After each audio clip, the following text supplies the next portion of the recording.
नमस्कार, मैं हूं काजल की न्यूज में आपका स्वागत है। देखते हैं आज की बड़ी खबरें। यूकेएनई द्वारा चलाए जा रहे नगर पंचायतों के चुनावी रुझान के संबंध में आज हम आपको जनपद बदायूं की नगर पंचायत फैजगंज बेटा के चुनावी रुझान दिखाने जा रहे हैं। जी हां, ये बड़ी खबर फैजगंज बेटा बदायूं से है। फैजगंज बेटा नगर पंचायत में त्रिकोणीय मुकाबला है फैजगंज बेटा में, क्योंकि यहाँ 3 प्रत्याशी हैं दमदारी से लड़ रहे हैं। यहाँ पर कांटे की टक्कर सिमी बेगम जो मेहरबान खान की पुत्रवधू हैं उनके बीच और प्रदीप गुप्ता के बीच में है। जो प्रदीप गुप्ता भी फौजी हैं, वह समाज सेवा भी करते हैं। फिर दूसरा नंबर है बब्बू खान का। बब्बू खान के पास भी काफी वोट है, क्योंकि मुस्लिम वोट बैंक ज्यादातर बब्बू खान की तरफ दिखाई दे रहा है। इसीलिए नगर पंचायत बेटा में त्रिकोणीय मुकाबला दिखाई दे रहा है। जो प्रत्याशी चुनाव मैदान में लड़ रहे हैं उन्होंने जनता से क्या वायदे किए हैं और वे क्या अपील करना चाहते हैं, देखें पूरी रिपोर्ट। देखिएगा, इस समय हम आए हुए हैं नगर पंचायत फैजगंज बेटा में और यहाँ से जो पूर्व चेयरमैन है हाजी मेहरबान खान, ये हमारे साथ मौजूद हैं और इनकी जो पुत्र वधू है वह यहाँ से चेयरमैनी लड़ रही हैं। तो इनसे जानकारी ली है कि अगर वह यहाँ से चेयरमैनी जीतती हैं, अध्यक्ष बनती हैं, तो क्या विकास कार्य यहाँ पर कराएंगे। और यहाँ पर ये पहले पूर्व चेयरमैन रह चुके हैं, तो क्या विकास कार्य इन्होंने कराए थे। तो चलते हैं चेयरमैन के पास। देखिए, हमने इससे पहले चेयरमैन लड़ी थी 11 में जी, तो हमने लोगों को वादे किए थे 11 से 15 का। हाँ जी। तो हमने ये वादे किए थे कि हम आपके यहाँ जो आज तक किसी चेयरमैन ने काम नहीं कराया है, जैसे 10वां स्थल का काम था एक जी। और अंत्येष्टि थी यहाँ पर, कोई यहाँ बनी सादा मैदान में ऐसी बगैर बाउंड्री के बगैर चिताओं के ऐसी मैदान में क्रिया होती थी उनकी। तो हमने उन लोगों को वादा किया था क्या यदि आप हमारे हाथ मजबूत कराते हैं तो हम आपको ये 2 काम जरूर कराएंगे। एक 10वां स्तर जो लेडीज है नहाती थी मैदान में, कपड़े तान के नहाती थी, तो सबसे पहला प्रस्ताव हमने प्रस्ताव भाई में सबसे पहला प्रस्ताव हमारा जितने के बाद वो था कि हमने 10वां स्थल बनवाया। तो अपनी बहन बेटियों को पर्दे से नहाने की तैयारी आपने की है वो सबसे पहले पूरे किए, सबसे पहले। और उसके बाद एक वादा था उनका अंत्येष्टि का, तो वो भी हमने वादा पूरा किया। वार्ड नंबर 7 में बनती है, 4 में लगती है। उसके बाद प्रॉब्लम जगह की ऐसी आई, जगह न मिल पाने की वजह से वार्ड नंबर 1 है उधर, 1, 6 और 5 लगता है उधर, 11 है। इन वार्डों में एक अंत्येष्टि बनाने का इरादा था हमारा। तो वहाँ जगह का कुछ विवाद था, जगह मतलब प्राप्त नहीं हो पाई, जिसकी वजह से वो बनने से रह गया। अच्छा, इस बार उन लोगों का भी ये कहना है कि इस बार हम आपको वोट दे रहे हैं, ये चारों वार्डों के आदमी 1 के, 5 के, 6 के, 11 के, उन लोगों को ये कहना है कि हमारा सबसे पहले तो एक हमारा 10वां स्थल बनवाया जाए जो तुमने पहले में बनवाया था। तो वहाँ जगह भी प्राप्त है और जीतने के बाद तुरंत ही सबसे प्राथमिकता का हमारा वही होगा कि उस 10वां स्थल पर जीती जाएगी, उसको बनवाया जाएगा, स्थल बनवाएंगे। ठीक है। दूसरा, अंत्येष्टि की जगह प्राप्त हो चुकी है वहाँ पर, वहाँ अंत्येष्टि भी बनवाई जाएगी। ठीक है, ठीक है। और हमारे वर्तमान जो चेयरमैन है जो पूर्व होने वाले हैं, इन्होंने वहाँ पर कोई काम में थोड़ा कमी करी थी, तो शिकायतें ज़्यादा हैं, लोगों की सड़कें ज़्यादा टूटी पड़ी हैं। तो सबसे पहला काम जो है उन वार्डों में कराया जाएगा जहाँ जिस काम की जरूरत है। कोई भेदभाव का काम नहीं होगा, किसी अपनापन से काम नहीं होगा, जहाँ जरूरत होगी वही काम कराया जाएगा। और एक हमारे यहाँ पर कुछ पेंशन आती थी, वो बंद हो गई थी, उन पर हम तवज्जो देंगे। पेंशनें वृद्धा जो 60 साल जो ये हैं सभी, उसकी हमने लिस्ट निकलवा ली है, उनको बहाल करेंगे। सवाल ये उठता है, केंद्र में भी सरकार मोदी की है जी और उत्तर प्रदेश में सरकार योगी की है जी, बीजेपी पार्टी है। हर चेयरमैन ये आरोप लगाते हैं कि साहब पैसा नहीं आते, मिलते नहीं, भरपूर विकास हम कहां से कराएं। तो आप इन बातों को पूरा कैसे करेंगे? तो ये गलत है। पैसा लाने वाला अगर कोई हो तो पैसा आज भी बहुत मिल जाएगा। मंडिया में 2 करोड़ रुपया आया, उन्नति में 3 करोड़ रुपया आया।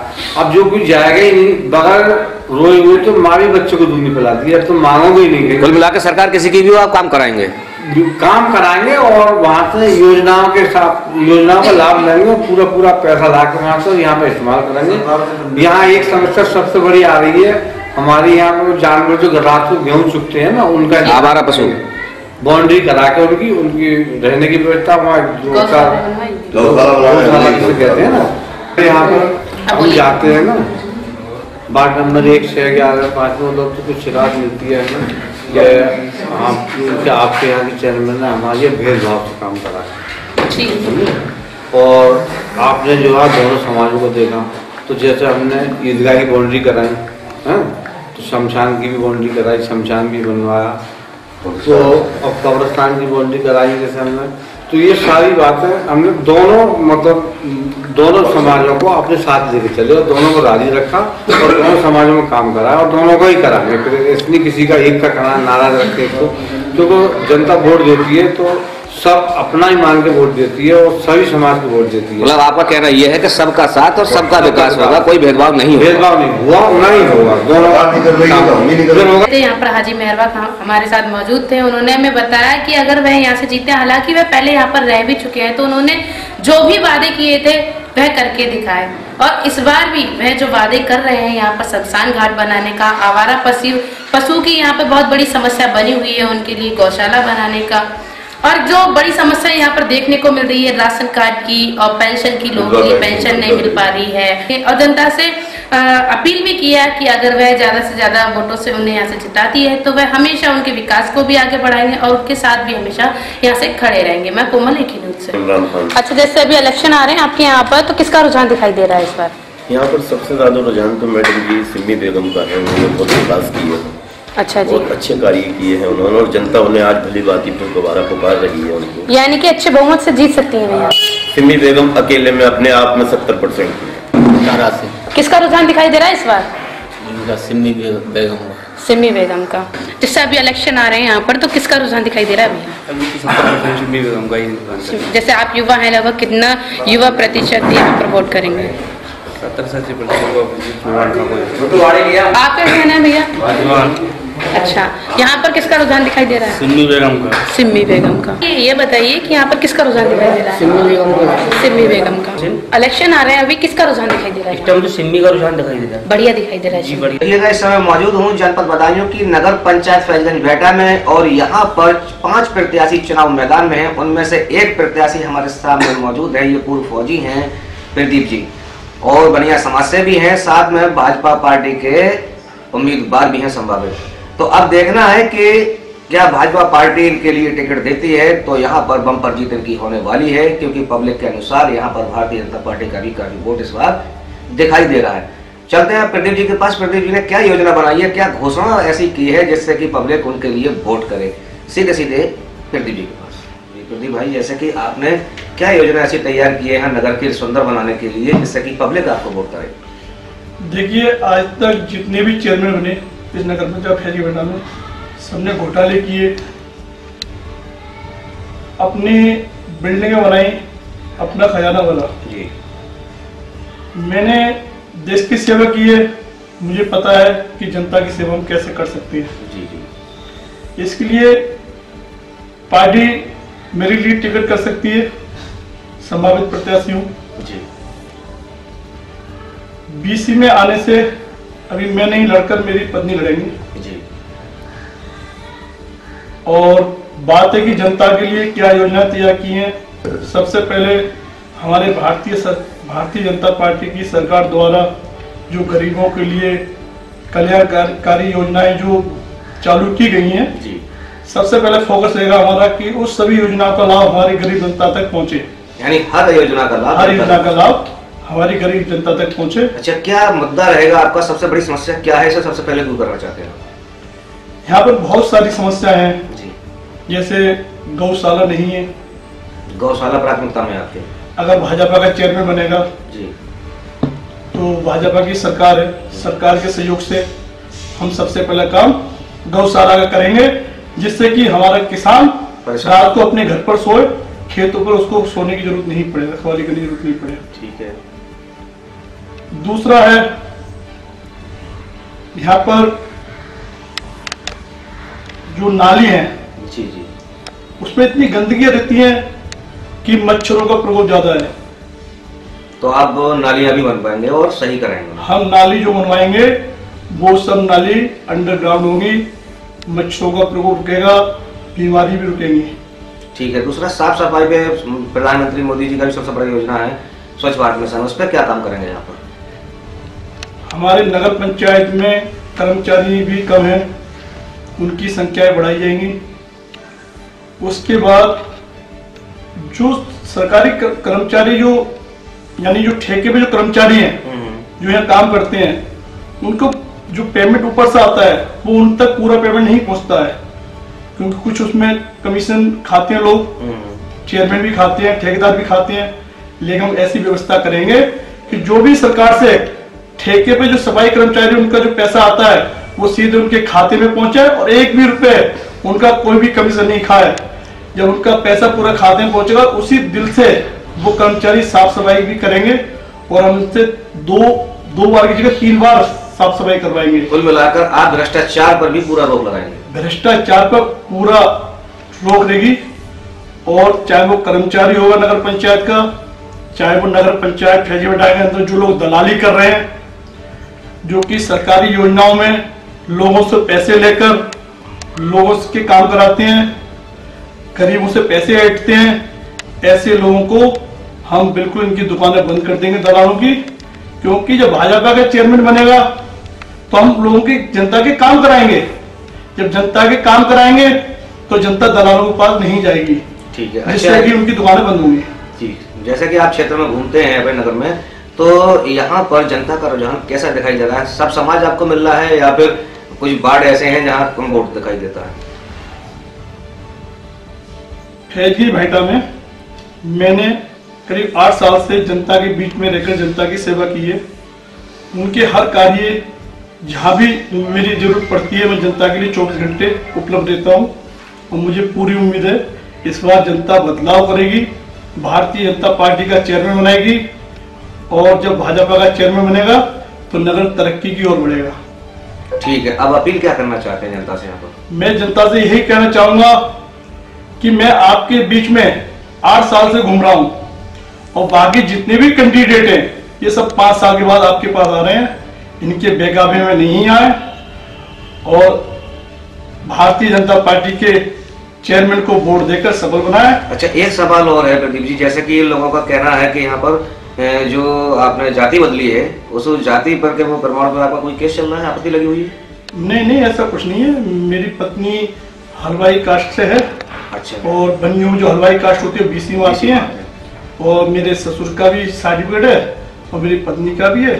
उनकी तरफ कोई आपत्ति थोड़ी? नहीं, कोई आपत्ति नहीं। ठीक है, देखिए ये थे प्रदीप जी यहाँ पर, और जो है भाजपा के प्रत्याशी भी हैं। साथ में मैं आपको बता दूं इनका जो चुनावी रुझान इसलिए बन रहा है क्योंकि समाज सेवा बराबर करते रहते हैं, लड़कियों की शादियां भी करते हैं, और बहुत सारी समाज सेवा इनके द्वारा की गई है यहाँ पर, और अब तक 5 साल से लगातार सक्रिय है। क्योंकि पिछला चुनाव भी लड़े थे, उसमें भी अच्छा वोट मिला था, इसलिए प्रदीप का इस बार जो है बहुत अच्छा रुझान दिखाई दे रहा है पब्लिक के बीच। क्योंकि कल हम भी गए थे और पूरा शहर घूमा था, तो यहाँ पर प्रदीप का भी नाम प्रकाश में आया था।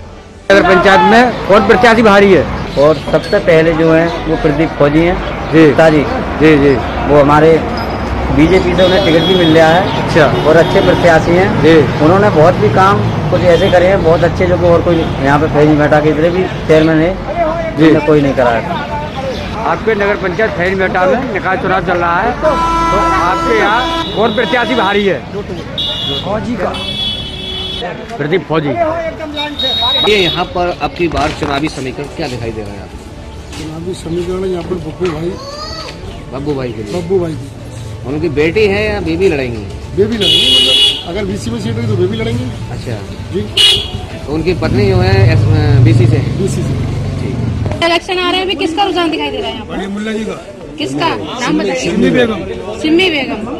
अच्छा, क्या वह पहले भी यहाँ से चेयरमैन रह चुके? बहुत अच्छा काम करा। अच्छा, काफी अच्छा काम किया है। बताइए भैया, क्या नाम है आपका? मेरा नाम मोहन। इलेक्शन आ रहे हैं, किसका रुझान दिखाई दे रहा है इसमें? मेहरबान खां। आपका क्या नाम है भाई? सरफुद्दीन। अच्छा, आपके जो चेयरमैन थे कैसा कार्यकाल रहा है उनका? सही रहा। अच्छा, जैसे इलेक्शन आ रहे हैं यहाँ पर, तो किसका रुझान दिखाई दे रहा है?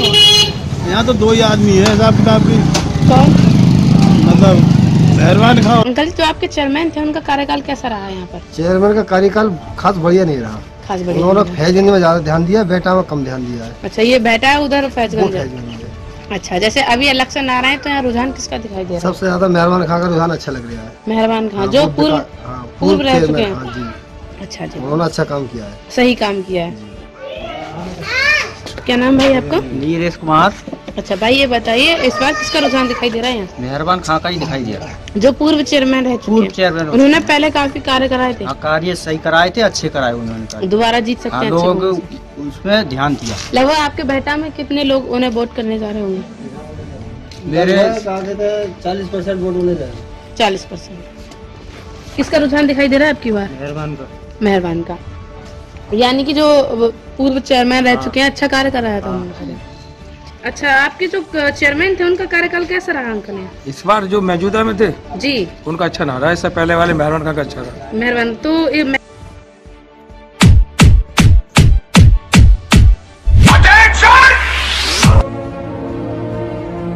बौखला गए हैं, खलबली मच गई है, बदहवासी छाई है, खोद के कीचड़ उछाल रहे हैं हम पर, मगर आसमान। सेंसर भाई, जैसे कि अब आपके यहाँ पर नगर पंचायत का चुनाव आ गया है, तो कैसा रुझान यहाँ पर दिख रहा है? क्या समीकरण आ रहा है सामने? समीकरण जब से आरक्षण अन्य पिछड़ा वर्ग में हुआ है, तब से यहाँ राजनीतिक घटनाक्रम बदला हुआ है जी। उन पहले पूर्व चेयरमैन रहे थे, उनके बाद बीसी की लड़ने वाला कैंडिडेट था, बीसी में चेयरमैन रहे थे। हाँ।